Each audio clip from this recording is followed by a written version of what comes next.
Chaque jour, les acteurs de l'eau et des milieux aquatiques, dont l'OGRAMI, mesurent, comptent et analysent les informations pour connaître et comprendre le fonctionnement du bassin versant de la Loire. Ces données permettent d'orienter les actions et de s'adapter à la situation des espèces pour assurer le meilleur fonctionnement du bassin versant. Car une rivière qui vit, c'est un écosystème harmonieux avec une biodiversité. Chaque année de données supplémentaires permet de comprendre les phénomènes complexes, jalonnés d'années exceptionnelles. En effet, en termes d'études du vivant, seules les longues séries chronologiques de données sont capables de révéler les mécanismes qui sont en œuvre. Ces informations collectées par l'OGRAMI sont alors mises à disposition de tous, traduites en indicateurs. Elles sont adaptées pour sensibiliser le grand public sur l'état des populations et même relayées sous forme ludique à travers les jeux et les sentiers pédagogiques. Ainsi, l'OGRAMI s'attache quotidiennement à enrichir la connaissance afin que les gestionnaires des milieux aquatiques prennent les décisions en connaissance de cause.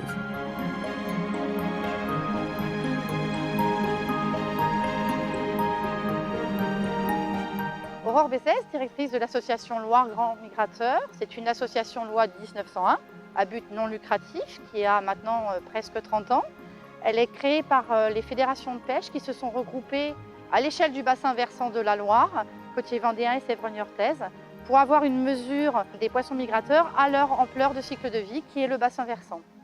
Donc il y a 23 fédérations cotisantes. L'association bénéficie de 8 permanents qui acquièrent les données biologiques et a un conseil d'administration composé de 11 membres.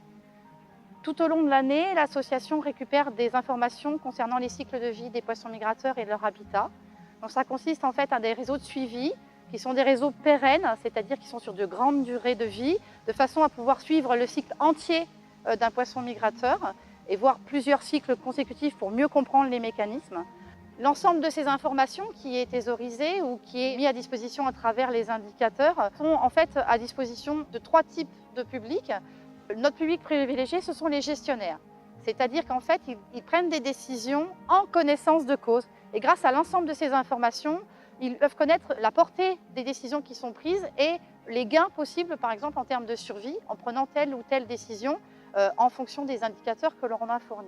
Il y a également les collectivités qui ont de plus en plus de responsabilités en termes de gestion, y compris du milieu aquatique, et qui peuvent s'appuyer en fait sur ces résultats pour prendre des décisions également d'aménagement, par exemple, de structure. Et puis il y a le grand public, parce que ce sont les petits gestes aussi qui font les grandes choses, et que le grand public, connaissant la problématique de ces poissons, sont amenés à être plus respectueux du monde qui les entoure, de la nature et du milieu aquatique. J'assure avec l'Adréal Pays de la Loire le secrétariat du plan de gestion des poissons migrateurs, le Plage Économie. Donc il y a un plan qui est multipartenarial, on a beaucoup d'acteurs qui sont impliqués sur cette gestion. Parmi ces acteurs, on a l'OGRAMI qui travaille notamment beaucoup sur tout ce qui est acquisition de données, bancarisation de données et mise à disposition de l'ensemble de ces acteurs. Et notamment pour nous les gestionnaires, c'est un appui, une aide à la décision. Alors l'ensemble des données bancarisées permettent en fait de construire ce qu'on appelle des indicateurs. Par rapport à un référentiel, ces indicateurs permettent de savoir dans quel niveau et dans quelle situation l'espèce se situe. Ces indicateurs sont de plusieurs ordres. Cela peut être à travers des publications scientifiques qui donnent des niveaux de référence. Ça peut être également en fonction de nos propres suivis avec l'ensemble des réseaux d'information. On peut dire c'est la meilleure année depuis 10 ans qu'on n'ait jamais vue, par exemple. Et ces indicateurs sont mis à disposition à travers un outil que l'on appelle le tableau de bord. Les tableaux de bord permettent en fait de fixer des niveaux d'alerte et déclencher des processus sur des indicateurs qui nous mettent en alerte sur une situation critique pour l'espèce. Tous les 2 ans, nous organisons ce qu'on appelle les rencontres migrateurs. Donc ces rencontres sont organisées avec une thématique particulière qui permet de traiter un sujet, on va dire, en profondeur sur 2 journées. On fait venir en fait des intervenants extérieurs au bassin ou à l'intérieur du bassin, mais qui ont la capacité en fait à dérouler une problématique depuis la question jusqu'à la réponse, jusqu'à l'acte de gestion, puisque le principal intérêt pour nous, c'est bien d'agir pour l'environnement. On peut profiter de ce type de réunion, comme aujourd'hui, où on a des acteurs locaux, mais des acteurs aussi d'autres bassins, pour s'inspirer de certaines actions, nouer aussi des contacts, des liens avec les chercheurs, pour derrière enclencher des actions locales en faveur de la préservation des milieux naturels, de la ressource en eau et des poissons migrateurs. sur les migrations, en fait, fournies notamment par l'OGRAMI et par les services de l'ONEMA. On a pu récupérer des données concernant les périodes de migration et définir dans le cadre d'usage des mesures de gestion de barrages mobiles.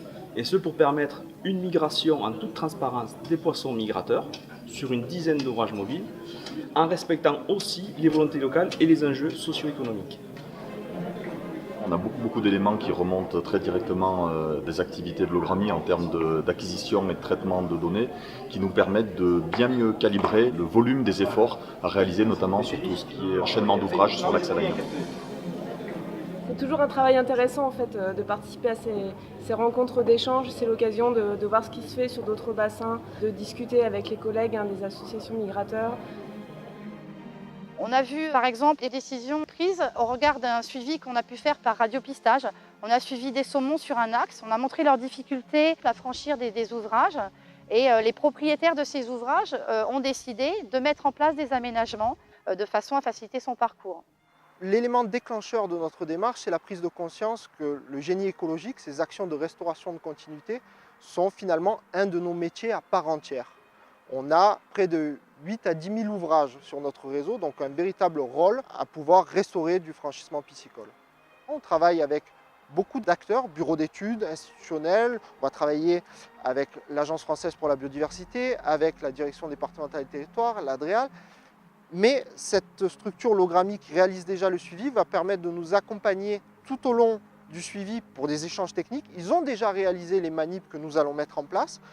On va pouvoir bénéficier donc de leur retour d'expérience sur les suivis télémétriques précédents. Et puis, surtout, on a dans l'idée, grâce aux échanges qu'on a eus jusqu'à présent, d'essayer de faire que notre suivi soit complété par leurs propres actions et quelque part qu'on s'auto-alimente un peu les uns les autres. Encore une fois, dans une approche globale à l'échelle de la rivière. On a fait énormément d'efforts vis-à-vis du grand public pour porter à connaissance, parce que c'est vrai qu'aujourd'hui, les oiseaux sont relativement bien connus, les grands mammifères sont relativement bien connus, mais les poissons sont une énigme pour des personnes non averties. Donc on a travaillé auprès de la jeunesse avec le développement de jeux pédagogiques. Il y a également pour les communes, avec la mise en place de sentiers pédagogiques comme à Chessy ou à Châtellerault ou à Decize, où en fait, à travers un parcours sur le long de la rivière, on découvre la vie de la rivière, les poissons migrateurs et leurs problématiques. Donc on a développé un site internet ad hoc avec des possibilités de téléchargement de l'information, de la donnée en direct, de façon à ce que tout à chacun puisse connaître les effectifs, les comptages réels de ces poissons qui sont réalisés pour une meilleure appropriation de ces informations. Et puis également des nouvelles qui sont envoyées aux gens intéressés à travers ce site internet.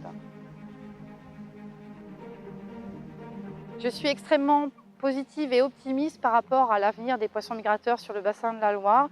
Nous avons d'ailleurs des signes très positifs de reconstruction des espèces. Par exemple, pour le saumon, il ne restait le siècle dernier qu'une petite population d'à peine 100 individus sur l'axe majeur Loire-Allier. Aujourd'hui, le saumon a reconquis l'ensemble de ces territoires, Gartempe, Creuse, Alagnon, Sioule, Dore, Arroux et Allier historiques. Donc effectivement, toutes ces espèces, à partir du moment où on leur ouvre les portes et qu'on leur restaure le milieu, eh bien, ils répondent présents et ils reviennent de façon massive sur l'ensemble des territoires. Je pense que le plus grand défi, c'est de faire comprendre à tous mes collègues de fédération et à tous les pêcheurs en particulier l'intérêt qu'on a apporté à ces migrateurs qui sont vraiment le baromètre pour nos rivières. Et j'ai coutume de dire que tout ce qui est bon pour les migrateurs est excellent pour l'ensemble des poissons. Grâce au suivi continu, nous sommes en capacité de comprendre pour savoir agir. Ainsi, le véritable succès réside dans l'appropriation de cette connaissance afin d'intégrer la vie aquatique dans les processus décisionnaires. Aussi, savoir qu'il existe dans nos rivières de telles richesses biologiques contribue au développement de la responsabilité environnementale de chacun, petits et grands.